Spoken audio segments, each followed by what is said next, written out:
Good evening. Welcome to this meeting of the Mount Diablo Unified School District on April 27th.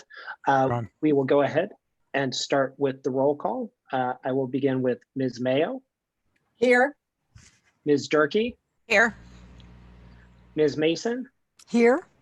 Ms. Cound. Here. And Mr. Lawrence also here. All 5 board members are attending virtually. With that, we will go ahead and the way we'll conduct things this evening, we have public comment. We do have 2 voicemail messages that were left for public comment. The phone number for this meeting and in the future for public comment is area code 801-228-0093.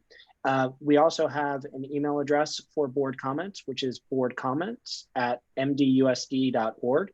Those have been, all of the ones that had come in as of just a short time ago have been shared in a document with all the board members. And then that document will be attached and made part of the public record. So with that, I will turn it over to staff. I believe Mario, who is going to play the, are we doing public comment now, or is that for general public comment in the open session? I'm ready to go if you want to go ahead and do the voice. Okay, yeah. Okay. Let's go ahead. First one. Good afternoon. My name is Adriel Briscoe, President of the Black Educators Association of Mount Diablo Unified. Also, good afternoon to Dr. Martinez, to the board members that serve me for Mount Diablo. I have a quick question. My question is did you receive, this is a question to all board members as well as to the superintendent, if you have received the letter number 3 from the Black Educators Association. The letter was sent over the weekend. There were some concerns that we have as far as questions, but I do want to acknowledge the fact that for the board, for making some adjustments to some of the concerns that we had in the past. Also, the reorganization chart. It's not a bad thing to reset. We understand that there's times where we have to reset in order to become stronger. But at the same time, we do have human resource leaders who is part of the human resource department where their job descriptions have actually been changed. And our concerns is that they possess many talents and gifts. Will they be, whether or not, if they're not in human resource, will there be in any type of position or leadership role within our district because of the leader skills they possess? So moving forward, we understand that there will be some changes. There will be some layoffs.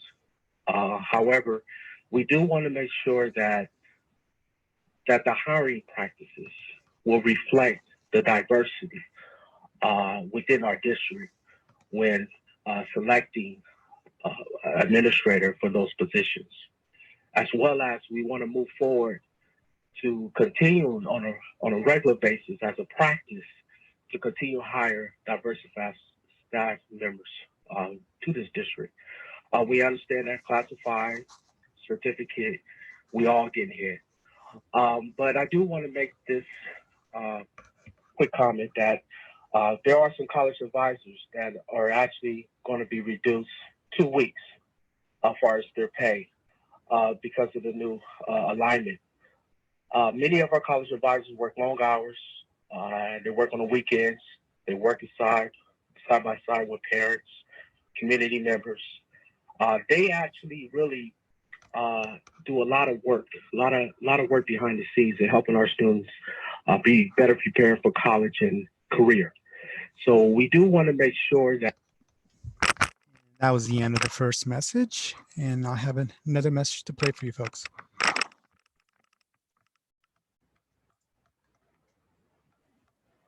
Hi there. I would like to first start by saying thank you for taking the virtual comments and playing them or listening to them at your board meeting.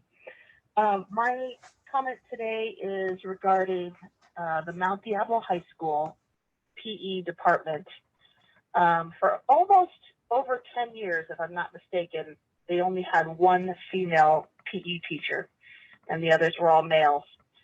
This last year, they hired an additional female teacher to make 2, but there were 3 teachers there that each had an additional class added to their list. And now that I'm finding out that the second PE teacher may be losing her position this year. I'd like to suggest that you maybe give those 3 classes that these other teachers are getting paid extra money for, and maybe find an additional class for her so that she doesn't lose her job completely. I don't think you have people knocking at the door to work at Mount Diablo. And if we could, high school, and if we could keep a second female PE teacher, I think it would behoove at least the Title IX department and the supervision of the female locker room. I appreciate your time, and I really hope that you take these comments seriously. Bye-bye. And that concludes.